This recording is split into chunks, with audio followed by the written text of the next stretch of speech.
दोस्तों नमस्कार। संस्कृत काव्य धारा में, ज्ञान धारा में आपका बहुत स्वागत है। तो आज हम टीजीटी के अंतर्गत जो आयोग द्वारा जो हमारा पाठ्यक्रम है उसमें नीति शतकम है, जिसके रचयिता या लेखक भर्तृहरि हैं। तो आज उन भर्तृहरि के बारे में हम थोड़ा चर्चा करेंगे। तो आइए देखते हैं भर्तृहरि कौन थे। तो उनके जीवन परिचय के बारे में पहले देखते हैं। तो भर्तृहरि ये विक्रम संवत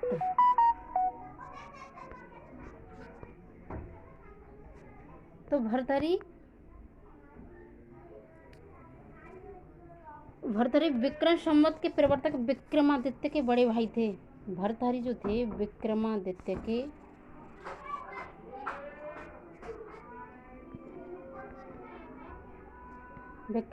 के ये बड़े भाई थे। कौन थे? भर्तृहरि जो थे ये विक्रमादित्य के बड़े भाई थे। देखो यहाँ बड़े भाई थे इनके, ठीक है। इनकी पत्नी थी पिंगला। भर्तृहरि की पत्नी कौन थी? पिंगला, जो इनको बहुत प्यार करते थे। पिंगला को बहुत प्यार करते थे। भर्तृहरि की पत्नी कौन थी? पिंगला थी इनकी पत्नी। और इनके गुरु कौन थे? तो गुरु थे इनके गोरखनाथ। इनके गुरु कौन थे? गोरखनाथ बसुरा थे, या बौद्ध मत में भी कह सकते हैं, ठीक है। बौद्ध मत में बसुरात थे ये। तो इनके पत्नी पिंगला थी और इनके बड़े भाई कौन थे? विक्रमादित्य के बड़े भाई थे। विक्रमादित्य के बड़े भाई थे। भर्तृहरि कौन थे? विक्रमादित्य के बड़े भाई थे। तो इनके अनुज, ये आ गया ना, इनके अनुज विक्रमादित्य होने थे। ये विक्रमादित्य के बड़े भाई थे। तो इनके अनुज, क्योंकि भर्तृहरि बड़े थे और ये विक्रमादित्य इनसे छोटे थे, अनुज छोटे के लिए था। पिता इनके कौन थे?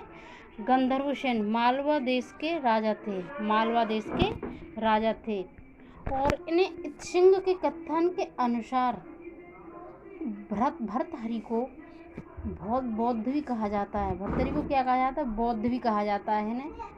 तो भर्तृहरि वेदांतोक्त ब्रह्मा के उपासक थे। किसके उपासक थे ये? ब्रह्मा के उपासक थे। अच्छा, इनका समय प्रथम शताब्दी 57 ईस्वी पूर्व माना जाता है।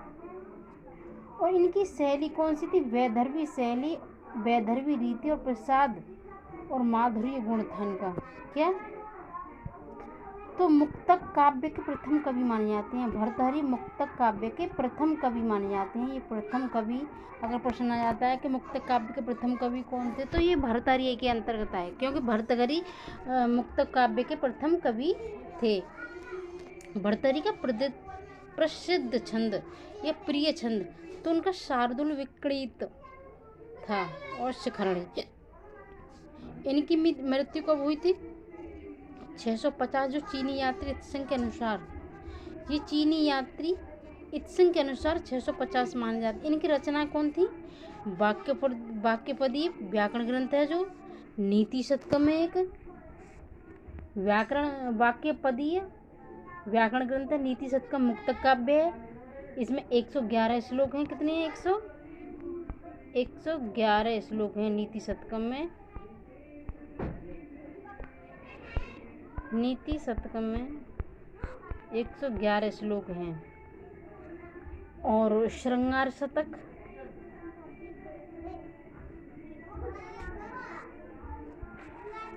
वाक्यपदीय नीति शतकम में 111 हैं। श्रृंगार शतक है एक इनका।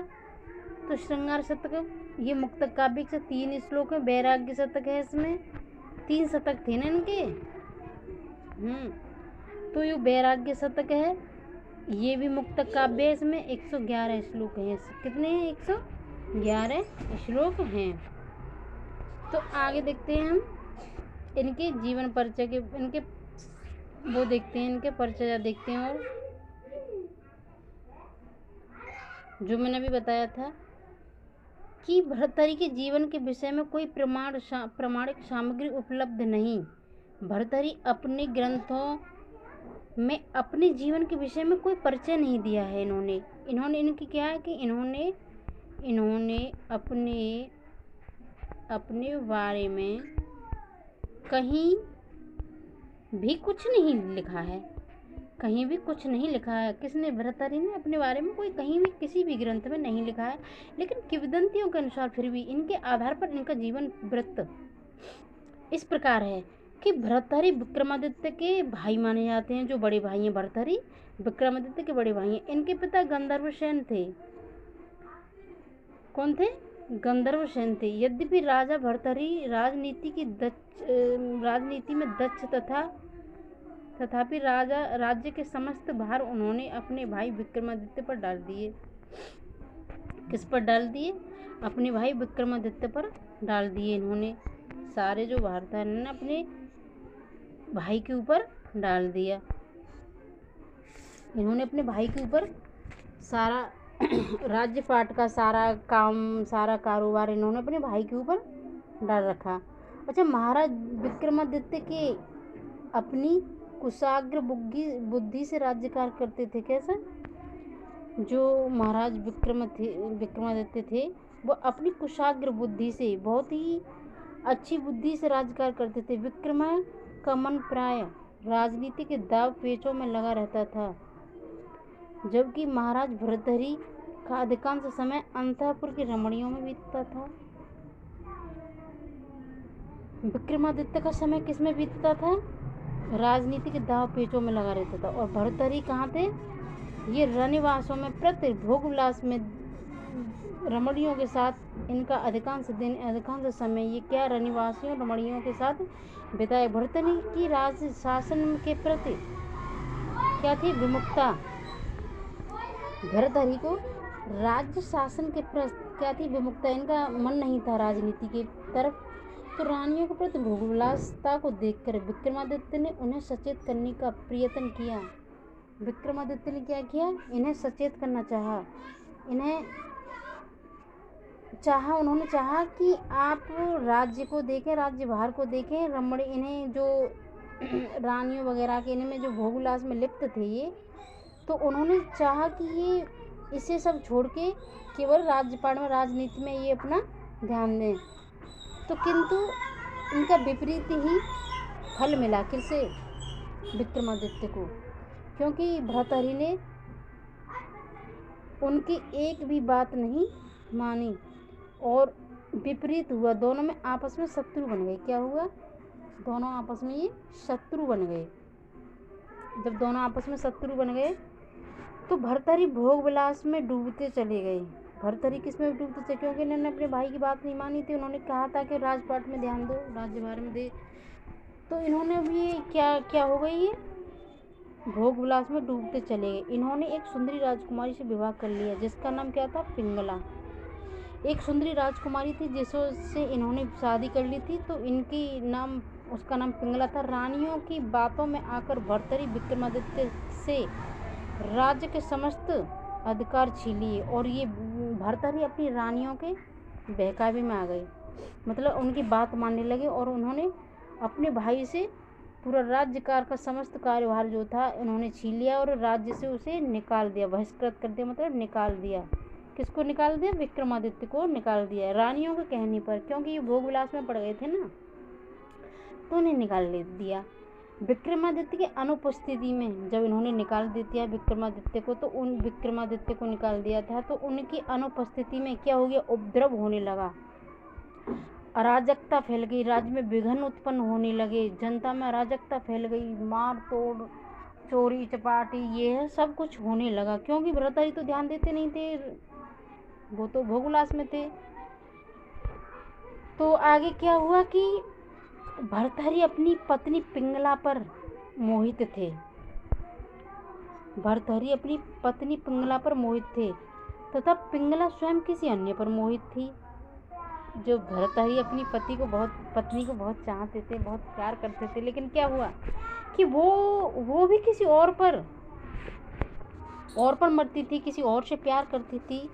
भर्तृहरि को प्यार नहीं करती थी, वो किसी और से ही प्यार करती थी। अंत में एक दिन महारानी का पाप प्रकट हो ही गया।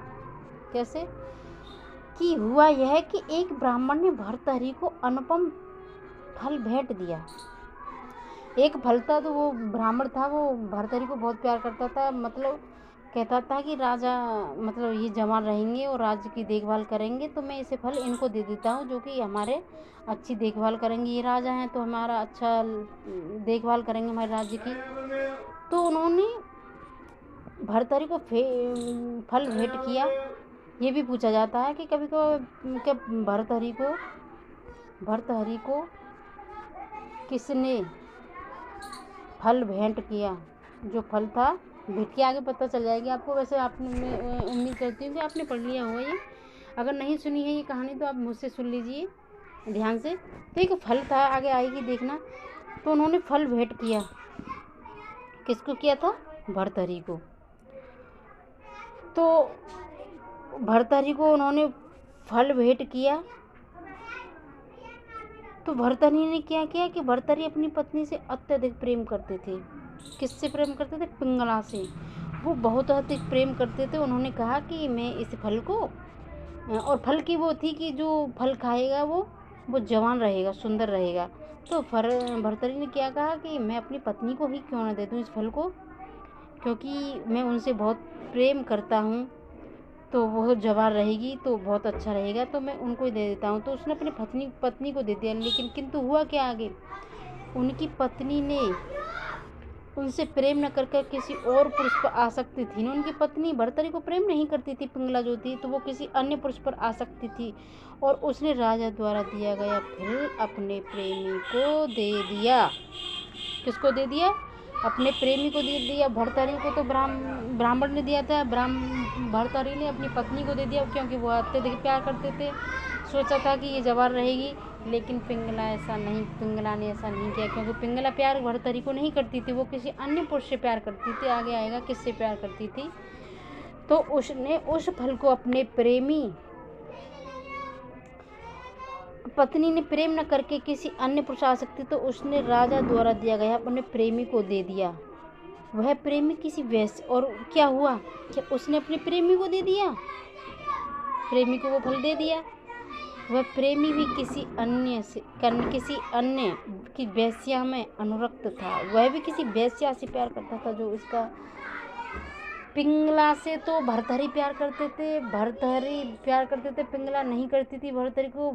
पिंगला किसी और से प्यार करती थी। लेकिन जिससे पिंगला प्यार करती थी वह भी किसी एक वेश्या से प्यार करता था। जिस पुरुष से पिंगला प्यार करती थी वह भी किसी वेश्या से प्यार करता था। अतः उस वेश्या को वह फल उसने दे दिया। किसने दे दिया? जिस प्रेमी से पिंगला प्यार करती थी उसने भी पिंगला को वो प्यार नहीं करता था, तो वो एक वेश्या से प्यार करता था, तो उसने वो फल वेश्या को दे दिया। अच्छा, वेश्या के हृदय में भर्तहरि के प्रति बहुत सम्मान था। जो वेश्या थी ना, जैसे पुरुष ने उसने वेश्या को फल दिया था, तो वेश्या को भर्तहरि के प्रति बहुत सम्मान था, बहुत प्यार, बहुत इज्जत करती थी वो भर्तहरि की। तो उसने सोचा कि उसने यह फल भर्तहरि को दे दिया। उसने सोचा कि मैं क्या करूँगी, इस फल को मैं राजा को दे देती, क्योंकि वो जवान रहेंगे तो हमारा राजकाज देखेंगे, और अच्छा एक जवान, अच्छा खासा राजा राज्य में जवान रहेगा, तो ये इससे बड़ी मेरे लिए और क्या हो सकता है। तो उसने भर्तहरि को, उसमें बहुत सम्मान करती थी, वह उसका बहुत स्नेह करती थी उनको भर्तहरि को। तो उसने भी भर्तहरि को फल दे दिया। अच्छा बताओ कहाँ से फल मिला, ये कहाँ गया? तो देखो, ब्राह्मण ने दिया भर्तहरि को। किसको दिया? भर्तहरि को। भर्तहरि ने पिंगला को दिया।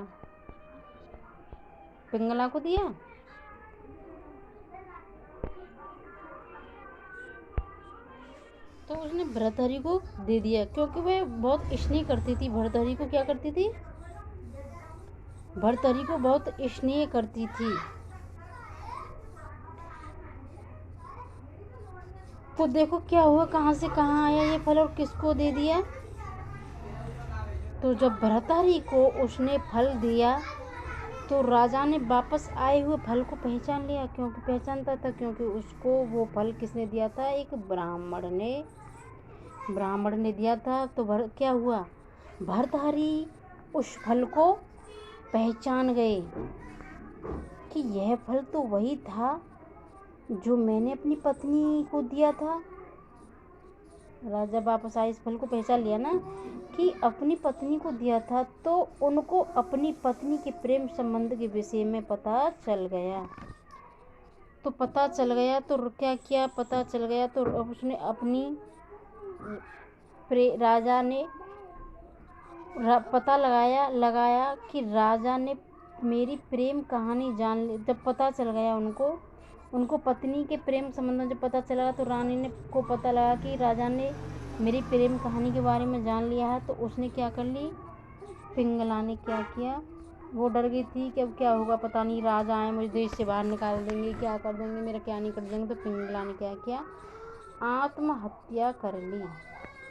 जब भर्तहरि को पता चला उस फल के बारे में तो उनको अपनी पत्नी की प्रेम कथा की, मतलब प्रेम ग्रंथ उसकी सब पता चल गई, उसको प्रेम कहानी की। तो ये बात पिंगला समझ गई कि इनको मेरे बारे में पता, सब कुछ पता चल गया है, अब ये तो राजा हैं, मुझे मार देंगे, मुझे छोड़ेंगे नहीं। तो उसने आत्महत्या कर ली। कुछ दिन तक तो इस घटना से दुखी रहे, उनका मन संसार में न लगा। वे गुरु गोरखनाथ की कृपा से क्या हो गए, सन्यासी हो गए। कौन हो गए, सन्यासी हो गए। क्यों हो गए थे, क्योंकि उसने पिंगला ने आत्महत्या जो कर ली थी, तो वो उस दुखी मन को, इस घटना को दुखी मन में संसार में न लगा, उनका मन संसार में नहीं लगा, तो वो सन्यासी हो गए।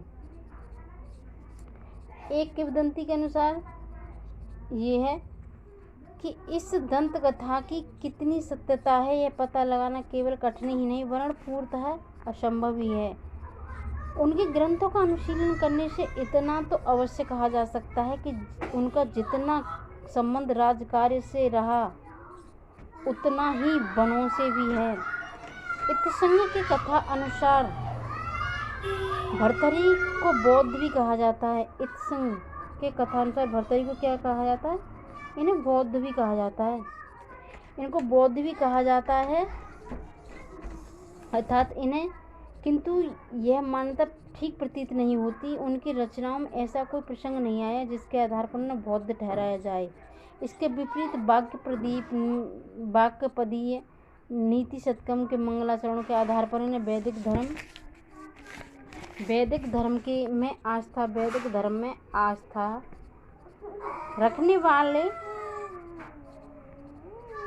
वाले वेदांतोक्त ब्रह्मा के उपासक विज्ञात होते हैं। उनके द्वारा उद्धत पौराणिक कथाओं तथा वेदों में आस्था के आधार पर यह निश्चित हो जाता है कि भर्तृहरि बौद्ध न होकर क्या थे, वैदिक धर्म अनुयायी थे। क्या थे ये, वैदिक धर्म अनुयायी थे। तो दोस्तों इनका जन्म वगैरह तो आपको याद हो गया। ये प्रथम क्या थे, इनका जन्म क्या था, 57 ईसा पूर्व प्रसिद्ध होता है, या प्रथम शताब्दी ठहरा सकते हैं हम, ठीक है।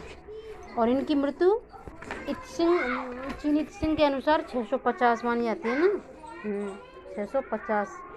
तो नीति शतकम, जो नीति शतकम है, ये नीति शतक क्यों है, क्योंकि लगभग इसमें 100 श्लोक हैं। इसमें जो वर्णन है नैतिक शिक्षाओं को देखते हुए, यदि नैतिक सागर कहा जाए तो ये अतिशयोक्ति नहीं होगा, क्योंकि इसमें कवि ने अनेक भाव मार्मिक अनुभूतियों तथा जीवन के विविध अनुभवों का वर्णन किया है। जीवन के विविध अनुभवों का वर्णन किया है। इससे कवि के अनेक भाव मार्मिक अनुभूतियों तथा जीवन अनुभव किया है। इस ग्रंथ का आकार की दृष्टि से जितना लघु है, उपदेश श्रृंखला में उतना ही महान है। तो ये नीति शतकम है जो भर्तृहरि द्वारा रचित है। और इसमें वैसे एक तो इसमें 11 पद्धतियाँ हैं। कितनी पद्धतियाँ हैं इसमें, 11 पद्धतियाँ हैं जो, और इसमें 111 श्लोक हैं। ये मुक्तक छंद काव्य है। ये मुक्तक छंद क्या है, इसमें मुक्तक छंद है ये। और ये भर्तृहरि का एक बहुत ही अच्छा ग्रंथ है। जिसमें एक तो ये मसला, इसका मतलब ये नहीं कि ये नीति सत्र में तो 100 श्लोक है, इसमें 11 कितनी 11 111 श्लोक हैं कुल 111, और उसमें 11 पद्धतियाँ हैं मंगलाचरण सहित। पद्धतियाँ कितनी हैं मंगलाचरण सहित, इसमें कितनी 11 पद्धतियाँ हैं। तो कितनी पद्धतियाँ हैं इसमें 11 पद्धतियाँ हैं। अज्ञ पद्धति है, मूल विद्युत पद्धति है, मानसौरी पद्धति, अर्थ पद्धति, दोजन पद्धति, सृजन पद्धति, परोपकार पद्धति, धैर्य पद्धति, देव पद्धति। अच्छा, क्या आपको लिख के दिखाऊं? चलो लिख देती हूँ। देखो, पहली है हमारी मूर्ख कह सकते हैं इसे, मूर्ख पद्धति। दूसरी है विद्वत पद्धति, विद्वत पद्धति कह सकते हैं, ठीक है। तीसरी है हमारी दोस्तों मानसौरी पद्धति, मानसौरी पद्धति। चौथी है हमारी अर्थ पद्धति, अर्थ पद्धति। पांचवी होगी दोस्तों दुर्जन पद्धति, दुर्जन पद्धति। और छठी होगी हमारी सृजन पद्धति। सातवीं होगी परोपकार पद्धति, परोपकार पद्धति। और आठवीं होगी हमारी धैर्य पद्धति। कौन सी? धैर्य पद्धति। और नवीं होगी हमारी देव पद्धति। और 10वीं होगी हमारी कर्म पद्धति, कर्म पद्धति। क्योंकि मंगलाचरण सहित इसमें 11 पद्धतियाँ हैं इनकी, मंगलाचरण सहित इनकी 11 पद्धतियाँ हैं। तो देखो, पहली है अज्ञ पद्धति, दूसरी विद्वत पद्धति, अज्ञ पद्धति या मूर्ख पद्धति भी कह देते हैं, विद्वान पद्धति भी कह देते हैं, मानसौरी पद्धति है तीसरी। चौथी अर्थ पद्धति, पांचवी है दुर्जन पद्धति, छठी है सृजन पद्धति, सातवीं है परोपकार पद्धति, आठवीं है धैर्य पद्धति, नवीं है देव पद्धति, और अंतिम पद्धति है हमारी कर्म पद्धति है। और इसका मंगलाचरण अनुष्टुप छंद है। कौन सा? मंगलाचरण में कौन सा छंद है? अनुष्टुप छंद है इसमें। और ब्रह्मा को नमस्कार, ज्योतिष रूप स्वरूप ब्रह्मा को नमस्कार किया गया। मंगलाचरण नमस्कारात्मक मंगलाचरण है, अनुष्टुप छंद है, ठीक है इसमें। तो ये बहुत सारी चीज़ें हैं। और एक दिन मैं वीडियो बनाऊंगी कि जितनी भी हमारे टीजीटी में सिलेबस में जितनी भी बुक्स लगी, किताब लगी हुई हैं, जितना भी हमारा सिलेबस है, तो सब एक एक किताबों का मैं मंगलाचरण आपके समक्ष रखूँगी। तो नमस्कार दोस्तों, धन्यवाद।